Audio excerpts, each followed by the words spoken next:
बादाम कतली बनाने के लिए यहाँ पे मैंने 2 कप जितनी बादाम ली है। वज़न में करें तो ये 250 ग्राम जितनी बादाम है। अब एक पैन में पानी गर्म करेंगे, उसके बाद में हम बादाम को इसमें ऐड कर देंगे।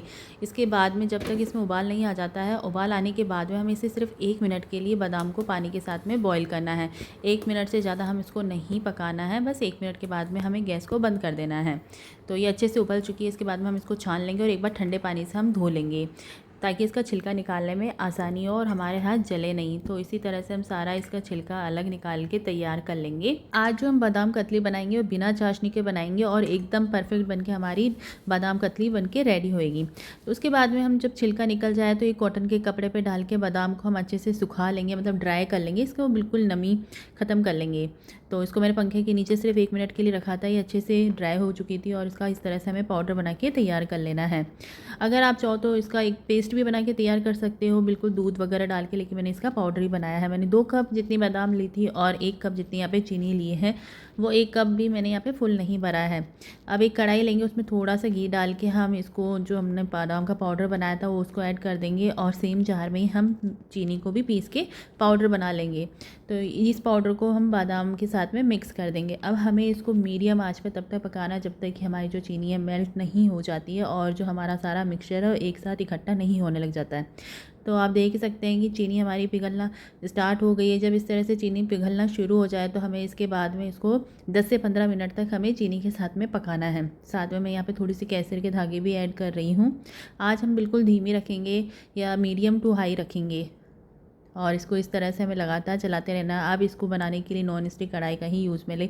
1 चम्मच घी हमने पहले यूज़ में लिया था और 1 चम्मच घी हम इसमें अब और ऐड करेंगे। इससे ज़्यादा घी हमें इसमें ऐड नहीं करना है और इसको इस तरह से हमें चलाते रहना है। अब इसको चेक करेंगे हम, थोड़े हथेलियों पे इस तरह से रगड़ेंगे। अगर ये मिक्सचर हमारा कहीं पे भी नहीं चिपक रहा है तो मतलब हमारा ये बनके रेडी हो चुका है और ये एक जगह इस तरह से इकट्ठा भी होना शुरू हो गया है। मतलब ये डो हमारा बनके बिल्कुल रेडी हो चुका है। इसके बाद में हम इसे एक बटर पेपर पे निकाल लेंगे और इसको अच्छे से मसल लेंगे। तो इसको मसलने के लिए यहाँ पे मैंने एक पॉलीथीन का यूज़ में लिया है।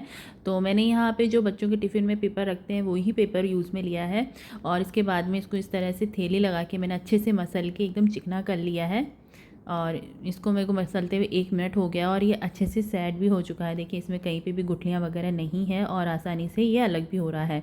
इसके बाद में हम इसके एक जगह इसको इकट्ठा करके इस तरह से सेट कर लेंगे और बेल लेंगे। बहुत ज़्यादा पतला नहीं बेलेंगे तो बहुत ज़्यादा मोटा भी नहीं रखेंगे, मीडियम साइज़ का हम इसको बेल के तैयार करेंगे। तो इसके बाद में यहाँ पे मैंने इस पे चांदी का वर्क लगाया। आप चाहो तो इसको ऐसे प्लेन भी रख सकते हो या सिर्फ केसर के पानी के छींटे भी आप इस पे दे सकते हो, लेकिन इसके लगाने से थोड़ा सा त्यौहार का फीलिंग आती है कि हाँ हमने त्यौहार के लिए मिठाई बनाई है। तो जैसे हम काजू कतली को काटते हैं सेम वैसे ही हम इसको भी काट के तैयार कर लेंगे और ये इस तरह से हमारा बिल्कुल ये नीचे पेपर पे भी बिल्कुल भी नहीं चिपकी है। देखिए आप देख ही सकते हैं कि बिल्कुल आसानी से निकल भी गई है और कितनी अच्छी बनके हमारी रेडी हुई है। मैं आपको दूसरी वाली भी हटा के दिखाती हूँ। ये देखिए आसानी से निकल रही है ना, पेपर से भी बिल्कुल भी नहीं चिपकी है।